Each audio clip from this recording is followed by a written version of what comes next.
Hello world, how you beautiful people doing? Black, white, Asian, Mexican, Indians, and all the races that branch off. What's good?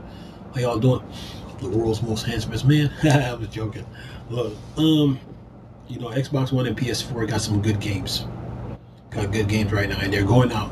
They're going out with some good games on their way out. One of them is controversial. I'm not going to play it, so you can forget it. But the Xbox One and PS4 are going to have some games on the way out, from the new Samurai Showdown anthology to the Avengers to the Star Wars, stuff like that. Madden, NBA 2K, and one of the games that are coming down the line. There's some good games that are that the Xbox One and PS4 are having, the Xbox fans are finally going to get Final Fantasy VII, the remake. That will be next year. They got another 5 or 6 months to wait, but I mean, after right, got another year to wait, but probably 10 months or so to wait before they can finally get it. But they will finally get that game. I think Final Fantasy Online should be on the Xbox One too. Final Fantasy Online should be on Xbox One. Instead of just having it on PC and PS4, it needs to be on Xbox One. So but both consoles they have games that you can play. Do I pick one over the other? Yeah, I do.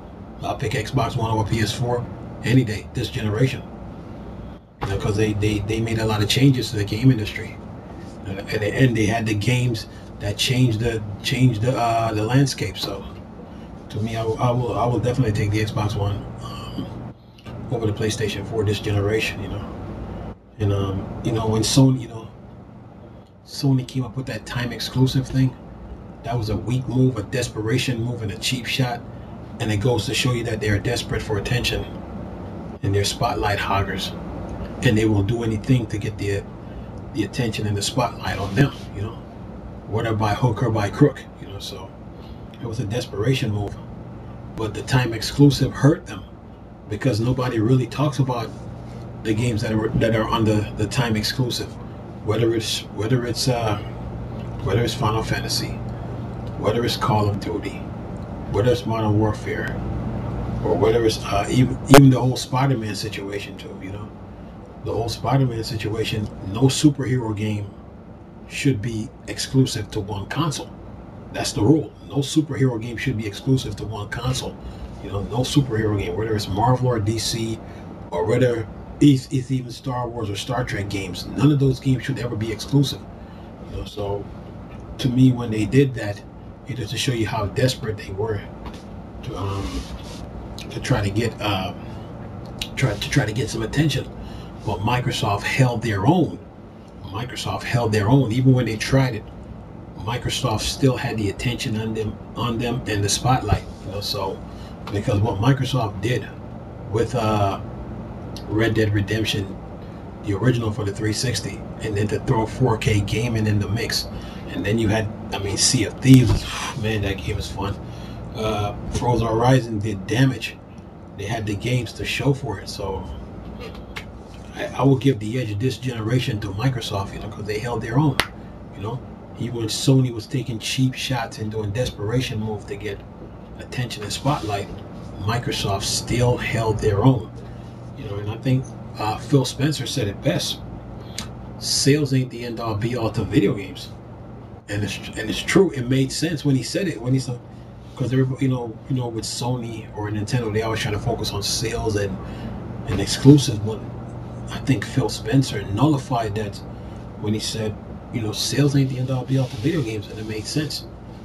Then what I found I liked about Xbox too was that little show this week on Xbox, because that show is such an impactful show, and that show is doing damage to the competition because every week Microsoft got something new to talk about. Why Microsoft always had something coming, some type of update or something coming. So they always had they held their own, man, and I respect them for that. So I will give the edge to the Xbox One this go around. So like I said, even though the Xbox One and PS4 have their games, I will give the edge to Microsoft. Because It's not about sales and who got the most exclusive, man. For me, it all comes down to who has the most powerful console. That's what it comes down to. Because you can have all the exclusive all you want, but if you ain't got a powerful console to match your exclusive, then what are you saying? You ain't saying nothing.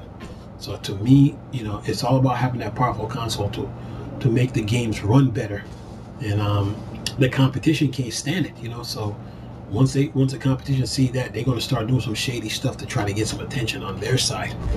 So that's what happened between Sony and Microsoft, because Microsoft took the spotlight from Sony with that Xbox One X, and they did it again with the Xbox Series X. But with the Xbox One and PS4, I mean, they got their games. Don't get me wrong, but if I had to pick one, it would be the Xbox, hands down. No ifs, ands, or buts about it, because they had the games to show it, and they held their own. Even when the pressure was on and all that, they held their own, man. They didn't back down. They didn't back down from Sony one bit. They didn't back down from Sony one bit.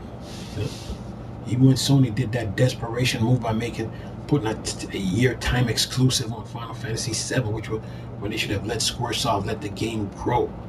Even when they did another desperation move, when they took the spec out mode out of Call of Duty, right? And then they put another time exclusive on Street Fighter, and then they took a superhero game that's supposed to be for everybody, and they took Spider-Man and make it exclusive. I could care less if they got the contract or not. You don't make a superhero game exclusive to one console, period. You never do. And that was a desperation move, and that's why they fired what's his face? What's his name? Sean Layden. They got rid of him that quick, because that was a dirty move. So to me, like I said, Microsoft held their own, man. They held their own. They had, Ori. Both Ori games they're good. Gears, yeah. Xbox One and PS4. They got their games. They got their games. But if I had to pick a console this generation, it would be Xbox One all day. 24 hours a day, 7 days a week, man. If I had to pick one this generation, it would be the Xbox One, hands down. Okay, because they held their own, man, and they kept moving, and they kept you in the loop. They let you know what was going on. They didn't leave you in the dark, and they're doing their thing.